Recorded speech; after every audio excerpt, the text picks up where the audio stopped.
Hello, darling. I was thinking some stuff, and it seemed worth sharing. I was thinking about the benefits of living in a society and how the way we choose to live influences the society around us. About how making use of a service helps justify funding for that service and helps other people in the future to also be able to make use of it. It started with a Tumblr post that I saw sometime last year, which was about how important it was to claim the benefits that you're entitled to, because the more people that claim them, the better funded they become. There's something counterintuitive about the idea that the more you use something, the more there is of it. It's natural to think that the more of something you use yourself, the less there is of it left for other people, and that if other people need a thing more than we do, then we ought not to use any of it, to leave it for those more deserving. The post was written by an American and intended for an American audience. It was talking specifically about how the funding works for federal programs and how the number of people who use those programs in any given year is used when planning budgets and funding for the following year. The poster was trying to get people to stop viewing everything as a zero-sum game, where all resources are scarce and fixed, and taking something for yourself means less for other people. For many US federal programs, if they had twice as many people signing up for them, then that might double their funding for the next year. Scarcity is a tricky thing. The idea of scarcity is something that can elicit a very primal response in people.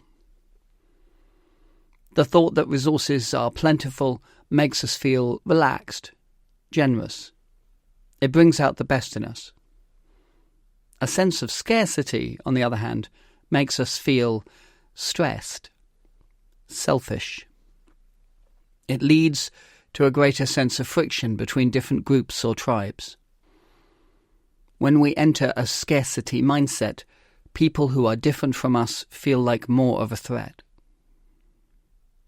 It always used to be a truism in American politics that a lot of the average people on the street will vote Democrat in the good times and Republican in the bad times. By good times and bad times, they meant times of plenty and times of scarcity. The rhetoric of the politics of scarcity has been a persistent background noise throughout my life. I can hardly blame people for thinking that resources are scarce when they are constantly surrounded by that messaging. Bad news has always sold more newspapers, driven more traffic. There will always be people who want to tell us that immigrants are stealing our jobs, that the world is falling apart, and that the safest thing to do is vote for them. One distinct flavour of the politics of scarcity is the politics of underfunding. In the UK, local government has been consistently underfunded for decades. Because I grew up in Thatcher's 1980s, that underfunding of local government has always felt to me like a very distinct political choice. An attempt by the political right, in Westminster, to make things harder for much more left-leaning local councils. There was a lot of talk about promoting efficiency, but it always felt to me like a persistent sense of scarcity was the underlying goal. The same is true of our NHS. Decades of underfunding, all overseen by politicians who get private healthcare themselves and will never have to sit on a waiting list. So, after a lifetime surrounded by services that are underfunded, I read that Tumblr post about always claiming everything that you're entitled to, and I thought, okay, that might be true in the US, but I'm not sure that it applies in the UK. I think that the US federal government genuinely might have deeper pockets than we've got. I felt like I didn't know enough about how UK programmes worked and how their funding was allocated. It felt like a blanket message of everyone should make use of every possible service might be irresponsible. I sat with this for a few months, still uncertain of precisely how I felt about it, still not confident that I knew enough about the way things worked. There was a part of me that thought, well, if nobody's really using a thing, maybe it ought to be let go of. If usage statistics are a useful guide for allocating resources, then advocating that people should artificially inflate some of those numbers runs the risk of taking resources away from equally important or deserving stuff that I'm just not aware of. As someone who's never worked in local government, why would I think that I know better than the people actually doing the job? Given how underfunded they are, every year's budget must be full of awful decisions that nobody makes by choice. Sniping from the sidelines when I've never walked in their shoes seems tacky. And then, of course, I remembered that I was completely wrong. I did understand that if you don't make use of a service, then it will be taken away. I remembered that I knew local government employees who would love to drag people in off the street if they were only allowed to. I remembered libraries. Have I mentioned before that I really love libraries? Let me mention it now. I really love libraries. A lot. I have spent a huge amount of time in libraries over the decades. Partly that's because I used to read a lot of books when I was growing up, and even when my book reading fell off, I retained a great love of books and was also married to a voracious reader and constantly foraging on her behalf. Libraries have also provided me with a steady diet of graphic novels and trade paperbacks, of movies on DVD back when that was still a thing.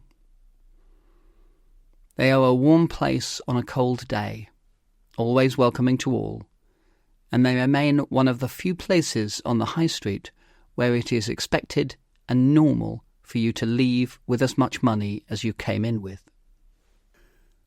When you look back on the history of the public lending library service in the UK, it is a somewhat complicated story. There have been times when they have been a great enabler of social mobility, but a lot of the political campaigning that set them up back in the 1850s was couched in terms that haven't aged well. They are a byproduct of a class structure that now feels uncomfortable.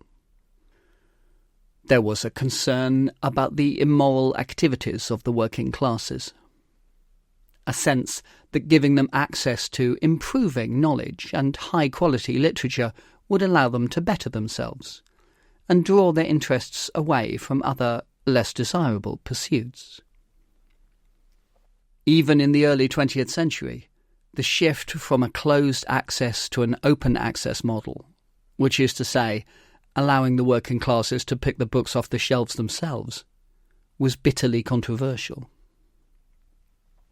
But the culture of public lending libraries in the UK moved with the times, and long ago outgrew the intentions of its founders.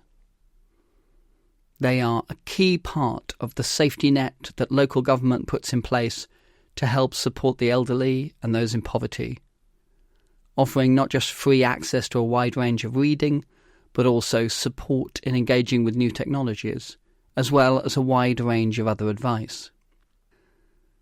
Most libraries aspire to be a hub of the local community.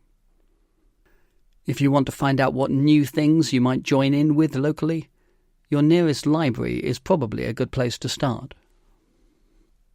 Libraries have also been very consistent through many decades on one particular point. The more people that use them, the better they will be funded. If not enough people use a library, then the days when it is open get reduced, or it gets closed completely. And every library closure is a tragedy. The key point here is that there are people who are very reliant on the services of their local library, but there aren't enough of them.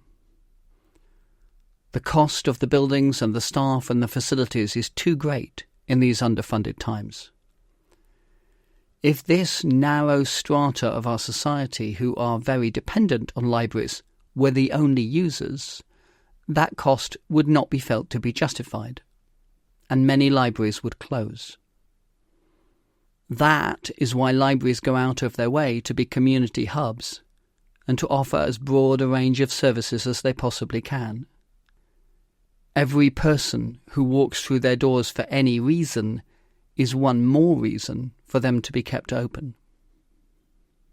When I made that connection in my brain between that Tumblr post that I hadn't been sure of and my understanding of the plight of local libraries, it gave me a different model for thinking about whether everyone should try to deliberately make use of every possible service that they're entitled to. Because maybe that's true for every service, not just for libraries. That there is a small group of people who are desperately reliant on it, but that there are few enough of them that they alone don't justify the program's existence. Viewed through that lens, I no longer feel the sense of doubt that I had before. Essentially, all people ever needed to do to pull me over to their side was say, "But this is like libraries," and I'd be there. So, yes, have a think about that maybe, next time you're weighing up how much grief it might be to apply for something. And if it's maybe been a little while since you were last in your local library, why not pop in and visit them? Even if one of your New Year's resolutions was to have a strict one-in, one-out policy on your teetering to-be-read pile, you don't have to walk out with a book. See what else they have on offer. You'll be doing your part just walking through the door. Anyway, that's what I was thinking about, and it really did feel worth sharing. See you soon.